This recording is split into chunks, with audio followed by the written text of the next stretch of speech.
Next law, that is Avogadro's law. An Italian scientist, Avogadro, in the year of 1811, suggested that the smallest particle in gases were not atoms but molecules. According to Avogadro, under the identical conditions of temperature and pressure, the equal volume of all gases contains same number of molecules. For example, here we have three containers of three different gases: hydrogen, nitrogen, and oxygen. So according to Avogadro's law, if the temperature and pressure as well as volume are in equal condition, for example, volume of hydrogen is 1 liter, nitrogen is 1 liter, and oxygen is 1 liter. Temperature, that is 298 Kelvin, 298 Kelvin, 298 Kelvin. Pressure, 1 atmosphere, 1 atmosphere, and 1 atmosphere. Okay? If identical condition is there, then these three gases, hydrogen, nitrogen, and oxygen, contains same number of molecules. This statement of Avogadro's is known as Avogadro's law, or it is also called Avogadro's hypothesis. So cadets, this is all about the law of chemical combination. Now cadets, we will discuss about some questions asked in the previous exam on the basis of law of chemical combination. So question number 1 is that the proportion equal volume of different gases contains equal number of molecules at the same temperature and pressure is known as. This question was asked in NDA second exam 2017. The option is Avogadro's hypothesis, Gay-Lussac law, Planck's hypothesis, and Kirchhoff theory. So according to the statement, equal volume of different gases contains equal number of molecules at same temperature and pressure. So this statement is related with Avogadro's hypothesis. Avogadro was the scientist who discovered this hypothesis, while Gay-Lussac law is related with equal volume of gases of reactant and product. Planck's hypothesis is related with electromagnetic radiation, and Kirchhoff theory is related with electricity or electric current hypothesis, while Gay-Lussac law is related with equal volume of gases of reactant and product. Planck's hypothesis is related with electromagnetic radiation, and Kirchhoff theory is related with electricity or electric current.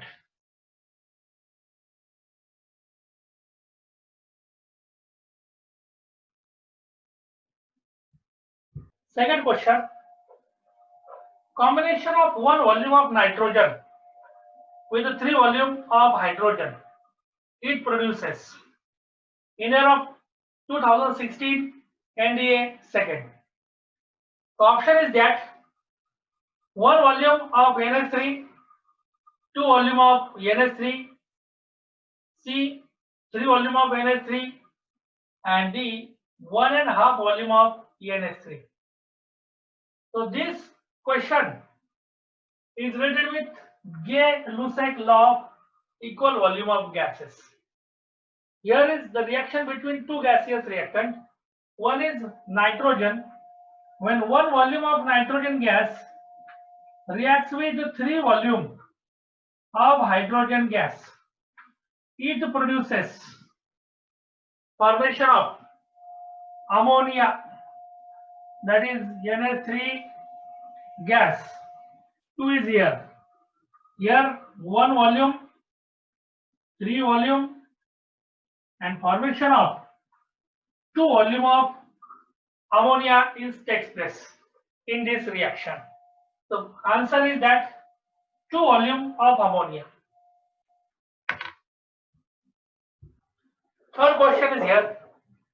When ammonia obtained from different sources always has same proportion of nitrogen and of hydrogen, it proves that the validity of law.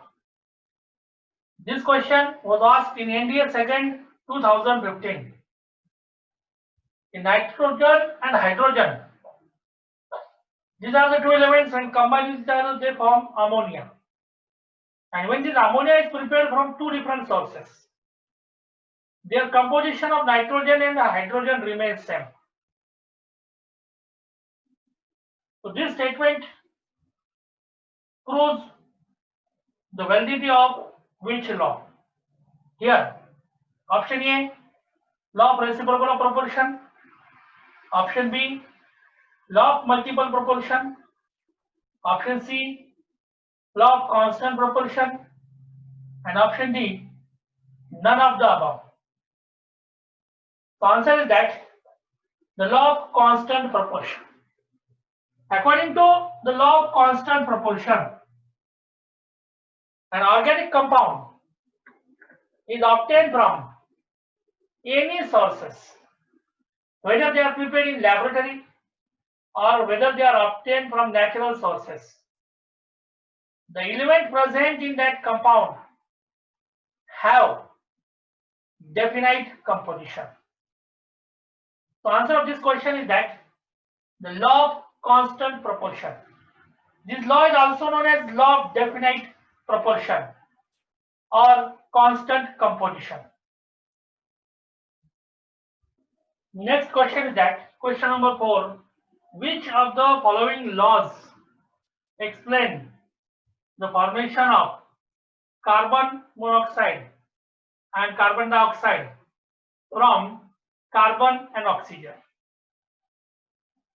This question was asked in the year of 2008 NDA first.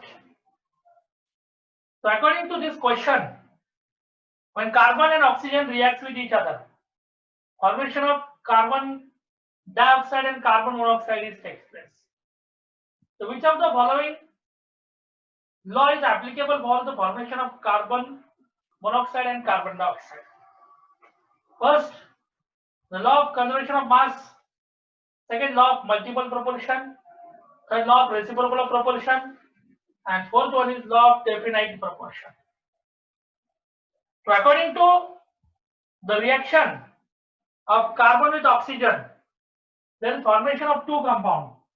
When carbon reacts with oxygen, here formation of carbon dioxide and carbon monoxide takes place.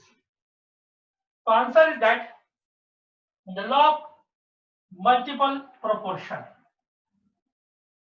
Why law of multiple proportion is here? Carbon and oxygen, when 2 elements combine with each other, they form 2 or more compounds. Okay, the ratio of carbon dioxide, that is carbon and oxygen,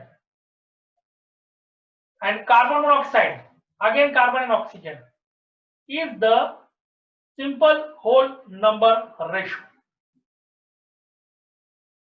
And this example follow the law of multiple proportion, because law of conservation of mass explain that the mass is neither created nor be destroyed. Law of reciprocal proportion is about the reaction of 3 elements, and definite proportion, that is about composition of element. So this is all about these questions from previous year. So thank you and have a nice day. That's all for today.